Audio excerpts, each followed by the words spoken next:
Shalom, selamat datang pada pelajaran Bahasa Ibrani. Pelajaran Bahasa Ibrani ini dipersembahkan oleh Indonesia Israel Center. Pada pertemuan yang pertama ini, kita akan belajar tentang alfabet. Namun demikian, ada beberapa hal yang ingin saya perkenalkan kepada teman-teman sekalian yang merupakan beginner atau pemula dalam belajar bahasa Ibrani. Yang pertama, perlu diketahui bahwa tulisan Ibrani itu ditulis dari kanan ke kiri. Kemudian, secara formal, terdapat 22 huruf alfabet dalam kosakata bahasa Ibrani. Tulisan Ibrani tidak mengenal huruf kapital. Dan dalam bahasa Ibrani, terdapat dua jenis tulisan, yaitu print letters atau untuk buku cetak, atau sering juga disebut sebagai block. Kemudian ada juga cursive letters, atau untuk tulisan tangan sehari-hari. Kemudian, kata dalam bahasa Ibrani sendiri memiliki peran untuk menentukan jenis kelamin. Jadi ada kosakata yang khusus digunakan apabila lawan bicaranya adalah pria, ada juga apabila lawan bicaranya adalah wanita. Kata dalam bahasa Ibrani harus menyesuaikan dengan angka numerik dan jenis kelamin. Kemudian, yang terakhir, susunan kalimat dalam bahasa Ibrani yaitu kata benda, ya, noun, mendahului kata sifat atau adjektif. Nah, untuk lebih jelasnya di pertemuan berikutnya nanti kita akan kupas secara detail dan lebih dalam terkait beberapa perkenalan yang baru saja saya sampaikan. Pada pertemuan pelajaran pertama ini, saya bagi menjadi dua bagian. Ya, part yang pertama saya akan hanya membahas yaitu huruf alef sampai dengan yod. Alef, ya. Alef ini merupakan huruf pertama dalam bahasa Ibrani yang secara pengucapannya bisa dibilang silent atau tidak ada pengucapan. Seperti yang teman-teman bisa lihat di sini, ya.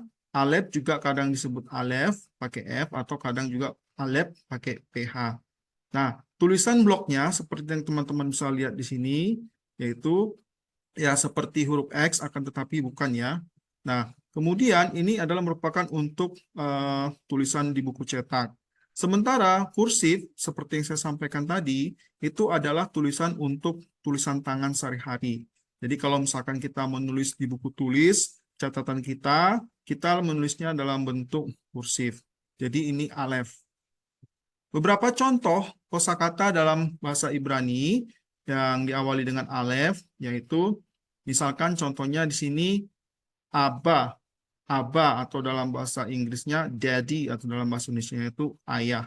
Ya, seperti teman-teman lihat di sebelah kanan ini tulisan bloknya yaitu aba. Nah, di sini alef itu bisa menjadi bunyi A.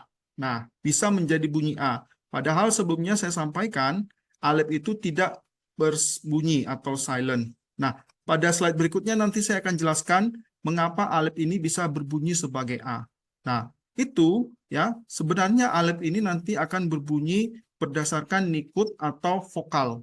Nanti kita lihat di slide berikutnya apa-apa aja vokal yang bisa merubah alef itu sendiri. Di samping dari aba atau daddy, ada juga mami atau ibu, ya. Nah, di sini alef bunyinya sebagai i, ima, ima. Ima itu dalam bahasa Indonesianya ibu, bahasa Inggrisnya mami, ya. Jadi tadi yang pertama alef berbunyi sebagai a, yaitu aba. Kemudian yang contoh kedua alef berbunyi sebagai i, ima, atau bahasa Indonesianya ibu. Nah, ini tadi ya, vokal ya, huruf-huruf vokal yang bisa mengubah bunyi dari si alef itu sendiri. Yang pertama, ketika alef nanti berbunyi sebagai huruf A, ya, ada di sini yang namanya nikut atau penanda, ya. Nah, di sini yang pertama seperti yang bisa kita lihat di kolom paling kiri, itu ada bentuknya seperti T kecil. Posisinya itu ada di bawah dari tulisan atau huruf alef itu sendiri. Nah, di sini bunyi sebagai huruf A itu sendiri ada 3 jenis, ya, seperti yang teman-teman bisa lihat di sebelah paling kanan, ya, A long vowel, ya, itu yang disebut sebagai kamats, ya. Bentuknya itu nanti penandanya nikut, ya. Nikut itu penanda. itu seperti bentuk T ya, seperti kalian bisa lihat di kolom paling kiri. Kemudian bunyi A berikutnya pada alef itu bisa berupa short vowel. A short vowel. Nah, bentuk nikutnya ini seperti yang teman-teman bisa lihat yaitu berupa garis datar atau horizontal tepat di bawah dari huruf alef itu sendiri. Biasanya dalam bahasa Ibrani disebut patah. Patah artinya short vowel. Ada juga yang ketiga bunyi A ya dalam huruf alef itu berupa reduced vowel. Reduced vowel artinya bunyinya menurun ya, mengurang, berkurang gitu ya. Nah, bentuk nikutnya itu sendiri ya yang menandakan huruf A pada huruf alef itu yaitu titik dua ya dari atas ke bawah titik dua kemudian garis. Nah, posisi nikut ini sendiri itu seperti yang sebelum-sebelumnya yaitu tepat berada di bawah dari huruf alef itu sendiri. Nah, jadi ini ya kondisi di mana alef itu bisa berbunyi sebagai huruf A. Oke. Selanjutnya, alef juga bisa berbunyi sebagai huruf E dalam bahasa Indonesia. E dalam bahasa Indonesia. Oke. Nah, di sini ada juga 3 jenis ya, ada 3 jenis E dalam bahasa Ibrani. Yang pertama disebut segol, segol itu ya E short vowel, artinya singkat ya. Bunyi E-nya itu singkat, short vowel gitu ya. Bentuk nikutnya itu berupa titik 3. Bentuk titik 3 seperti segitiga yang terbalik. Oke. Bentuk yang kedua ya, bunyi yang kedua ya huruf E dalam bahasa Ibrani itu ya disebut sebagai sfa, sfa ya. E vowel or stop. Artinya ya E-nya itu tepat itu ya. Jadi nggak perlu lama-lama. Maksudnya dalam pengucapannya E-nya itu singkat, cepat, padat gitu ya. Nah, bentuk nikutnya ini itu berupa titik ya dari atas ke bawah, cuma 2 titik gitu ya. Dan yang terakhir itu kataf segol. Kataf segol ya. E bunyinya itu reduce vowel. Artinya bunyi E-nya itu berkurang atau semakin kecil. Nah, ini merupakan gabungan dari segol dan sfa ya, gabungan dari segol dan sfa. Nah, akan tetapi yang paling sering digunakan sebenarnya itu dalam bentuk E yang pertama ya, segol gitu ya. Selanjutnya ya, alef bisa juga berbunyi sebagai huruf I dalam bahasa Indonesia. I dalam bahasa Indonesia, tapi dalam bahasa Inggris di sini dibilangnya II double E ya. itu dibacanya II. Nah, dalam bahasa Indonesia kita sebut sebagai I gitu ya. Nah, di sini ada 2 jenis ya. Yang pertama itu hirik, hirik ya, hirik itu E short vowel, hampir sama sih ya antara hirik dan hirik Malay ya. Hirik dan hirik Malay. E-nya I-nya itu short vowel ya. Nah, bentuk yang pertama yang sering muncul itu hanya berupa titik di bawah huruf alefnya itu sendiri. Ya, berupa titik di bawah huruf alefnya itu sendiri. Atau ya I dalam bahasa Indonesia ini tadi bisa dituliskan berikutnya dalam bentuk titik di bawah, kemudian di sebelah kiri atas dari alef itu ya berupa yod, ya berupa yod atau garis. Ya, nanti kita lihat di slide berikutnya ada yod. Oke. Berikutnya, ya bunyi sebagai huruf O. Jadi alef juga bisa berbunyi sebagai huruf O. Ya, bunyi sebagai huruf O disebut dalam bahasa Ibrani itu kolam keser atau O long vowel. O long vowel ya, hampir sama ya. Yang posisi atau fungsi yang pertama dan yang kedua yaitu long vowel gitu ya. Nah, yang pertama bentuk O dalam bahasa Indonesia itu bisa berupa titik di sebelah kiri atas dari huruf alef ya, titik di sebelah kiri atas dari huruf alef. Oke, kemudian ada juga ya bisa berubah bisa berupa O, yaitu O-nya itu ya bisa di atas dari huruf Vav ya, di atas dari huruf Vav. Jadi O dalam bahasa Ibrani itu bisa diwakilin dari huruf alef, tapi di sebelah kiri atasnya itu berupa titik, atau O dalam bahasa Ibrani itu bisa diwakili huruf Vav, tapi titik di atasnya. Ya, jadi jangan sampai salah. Ya, dari tadi kita membahas alef yang bisa berubah bunyi berbagai huruf vokal. Akan tetapi untuk O ini, ya, O itu bisa diwakilin oleh huruf alef, tapi ditambahin titik di sebelah kiri atas, atau bisa juga diwakilin oleh Vav dengan tambahin titik di sebelah atasnya. Dan yang terakhir yaitu U, ya, U dalam bahasa Indonesia, ya. Ini ada dua jenis yaitu syuruk, ya, dan juga hubud. Syuruk, ya, ini ya diwakilin oleh huruf vav, akan tetapi ada titik di sebelah kiri di tengah-tengahnya, ya. Ini merupakan bentuk bunyi dari U, ya, long vowel. Tapi huruf U dalam bahasa Ibrani juga bisa diwakilin oleh alef, ya. Kemudian U yang diwakilin oleh alef ini terdapat 3 titik, ya, miring ke kanan bawah, ya. 3 titik miring ke kanan bawah. Nah, bunyinya apabila ada alef yang ditambahin titik dari kiri atas, ya, dari kiri atas, benar ya, kiri atas ke kanan bawah, itu artinya bunyinya yaitu sebagai huruf U. Oke, nah jadi dalam bahasa Ibrani, ya, vokal itu sebenarnya diwakilin oleh titik-titik, gitu ya, titik atau garis. Ya, jadi seperti yang saya bilang tadi, ada A, U, I, E, O, gitu ya, dalam bahasa Indonesia. Jadi dalam bahasa Ibrani, vokal itu tidak berupa huruf, ya, akan tetapi diwakili oleh nikut. Nikut itu berupa simbol titik ataupun garis, ya. Oke, sampai saat ini cukup jelas. Kita lanjut ya. Bed. Ya, bed ini ya dalam bahasa Indonesia bunyinya itu seperti huruf B, ya. Contohnya boy. Nah, bentuk tulisannya itu sendiri seperti yang teman-teman bisa lihat di sini, ada titik ya di tengah-tengah dari huruf bed, ya. Ada titik di tengah-tengah huruf bed itu sendiri. Nah, ada dua penulisan seperti yang saya sampaikan sebelumnya, ada bentuk blok atau yang untuk buku cetak, ada yang kursif, ya. Kursif itu ya seperti yang teman bisa lihat itu seperti bentuk apa ya, ya bentuk semacam telinga yang ada titiknya, ya, kalau teman-teman bisa lihat di kolom kotak di bawah. Nah, jadi bed ini ya bunyinya dalam bahasa Indonesia itu bunyinya seperti huruf B, ya. Kemudian ini contohnya bed itu ya ada beberapa contoh di sini. Bait ya, bait. Bait itu dalam bahasa Indonesianya itu rumah atau bahasa Inggrisnya house. Kemudian ada juga contoh yang kedua itu bed saver. Bed saver itu sekolah, ya. Sebenarnya bed saver ini merupakan gabungan frasa, ya.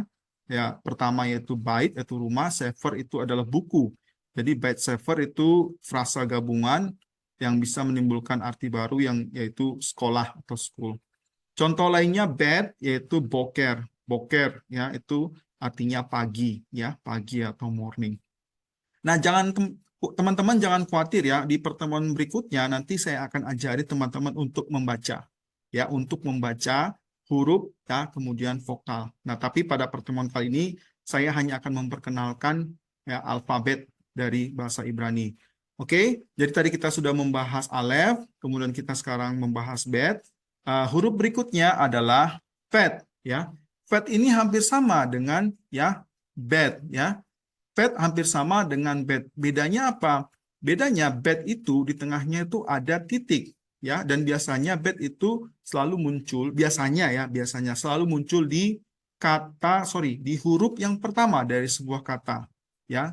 Nah, lalu kapan munculnya fet? Fet ini biasanya muncul di huruf kedua, di huruf ketiga, atau di tengah-tengah dari kata. Seperti yang kita bisa lihat contoh di sini, yaitu bevakasa. Bevakasa artinya ya you are welcome kalau dalam bahasa Inggrisnya, ya, terima kasih kembali. Jadi kalau misalkan kita ada orang yang mengucapkan terima kasih atau todaraba, biasanya dibalasnya bevakasa atau you are welcome, terima kasih kembali.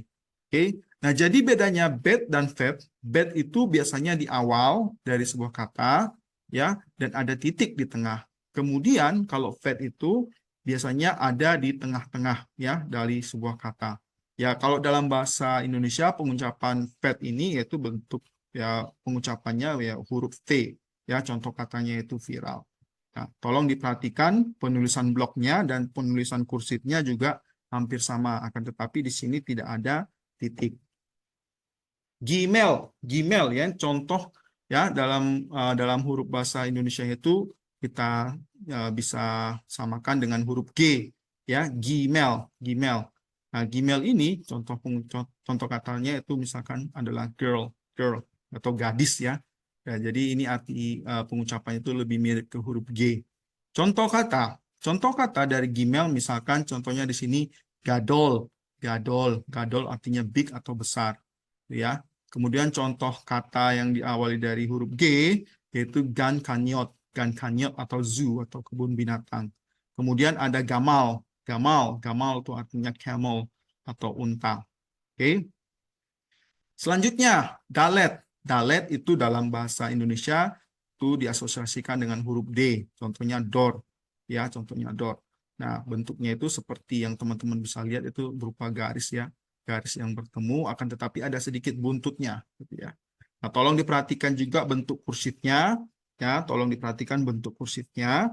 Itu artinya dalam menulis di buku ya, dalam menulis di buku misalkan diary atau catatan atau di papan tulis biasanya penggunaan yang digunakan yaitu kursif. Sementara tadi seperti yang saya bilang, bentuk blok itu biasanya untuk di buku cetak, gitu ya. Contoh dari kata dalet, misalkan di sini yaitu dove ya. Nah di sini ada yang ditulis dalam bentuk titik juga ya. Nah itu sebenarnya ya aksesoris saja atau opsional aja ya. Akan tetapi umumnya itu tidak ada dot atau titik di tengah dari huruf D. Ya. Oke, contohnya saya ulangi lagi yaitu dove yang di sini artinya beer atau beruang. Kemudian duck ya itu artinya fish. Nah, di sini ada semacam kayak H, tapi sebenarnya itu diabaikan aja karena mungkin dari sisi pengucapan aja. Tapi yang lebih pasnya itu DAG atau duck gitu ya, yang artinya fish atau ikan. Kemudian ada juga devas itu artinya honey atau madu. Oke. Selanjutnya yaitu hey atau hi ya. Ini merupakan kalau dalam bahasa Indonesia itu huruf H ya, contohnya hey ya. Nah, ini berupa kayak semacam apa ya di sini ya. Bentuk N tapi nggak ketemu, ada yang nggak ketemu, ada celahnya gitu ya. Nah, di sini agak unik nih ya. Kalau misalkan kita lihat kursifnya, kalau misalkan teman-teman bisa lihat di blok di kolom yang di bawah, kursif itu berupa garis yang dua garis tapi ya nggak ketemu juga gitu ya. Ini bentuk huruf kursif dari huruf H. Kita lihat contoh kosakata dari hey atau high yaitu mountain, itu dalam bahasa Ibrani itu har ya, har, H-A-R. Nah, di situ sebenarnya nggak usah terlalu ada H, tapi itu mungkin pengucapan orang Ibrani atau orang Yahudi ya.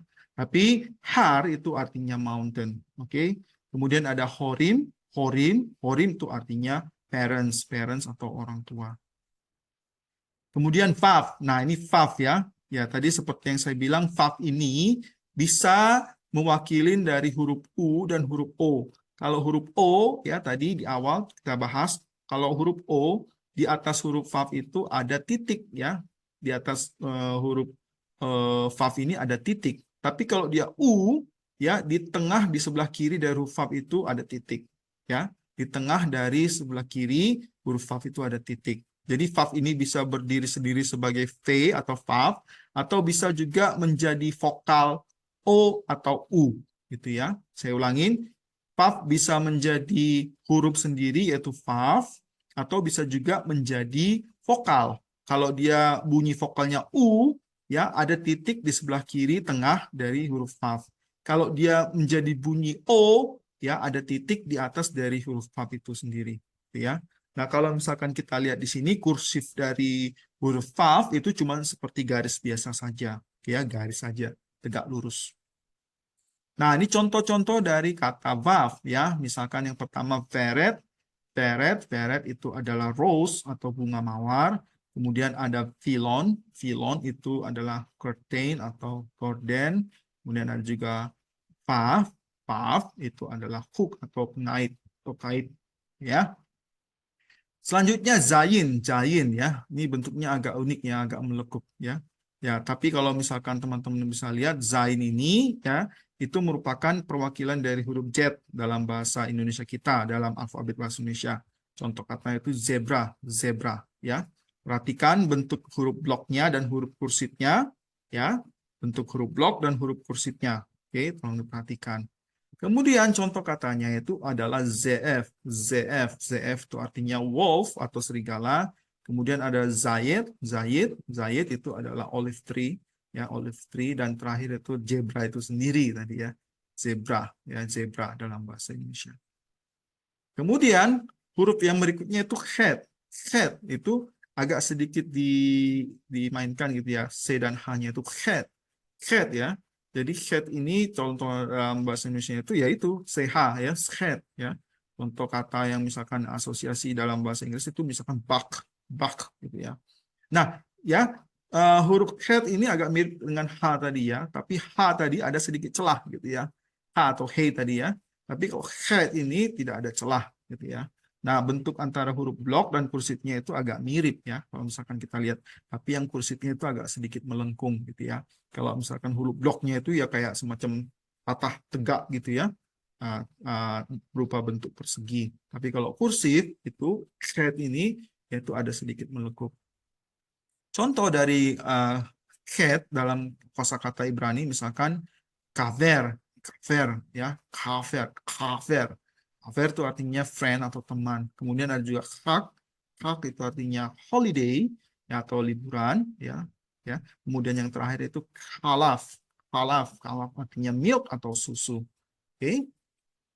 Selanjutnya ya tet ini kayak ya bentuknya seperti itu ya, kayak misalkan bentuk U tapi ada semacam garis yang di atasnya gitu ya. Nah, tet ini dalam bahasa Indonesia itu ya kita asosiasikan dengan huruf T gitu ya. Contohnya itu time ya. Time gitu ya. Nah, kursifnya itu sendiri ya bentuknya seperti huruf G tapi nggak sempurna gitu ya. Atau angka 6 tapi tidak sempurna gitu ya. Jadi ini merupakan bunyi dari huruf T atau T dalam bahasa Indonesia. Nah, contohnya di sini ada traktor ya, traktor, atau misalkan tale itu adalah lamb atau daging domba, ya. Kemudian ada tafas atau peacock, ya, peacock atau merak, ya. Oke. Nah, yang selanjutnya yang terakhir untuk bagian pertama ini adalah yod, ya, yod.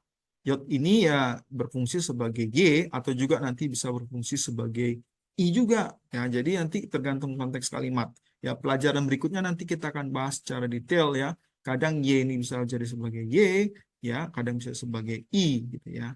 Nah, contoh di sini untuk huruf bloknya itu seperti yang teman-teman bisa lihat, itu berupa garis sedikit aja ya, nggak panjang-panjang. Kemudian untuk kursifnya itu berupa ya lengkungan sedikit aja ya. Nah, ini merupakan dari huruf Y atau yod ya dalam bahasa Ibrani-nya. Oke. Contoh kata dalam bahasa Ibrani yod itu misalkan yad ya, yad seperti yang teman-teman bisa lihat. Yad itu artinya hand atau tangan. Kemudian ada yelet itu dalam bahasa Inggrisnya itu boy, dalam bahasa Indonesia itu adalah anak laki-laki. Kemudian yalda itu girl, artinya anak perempuan. Oke.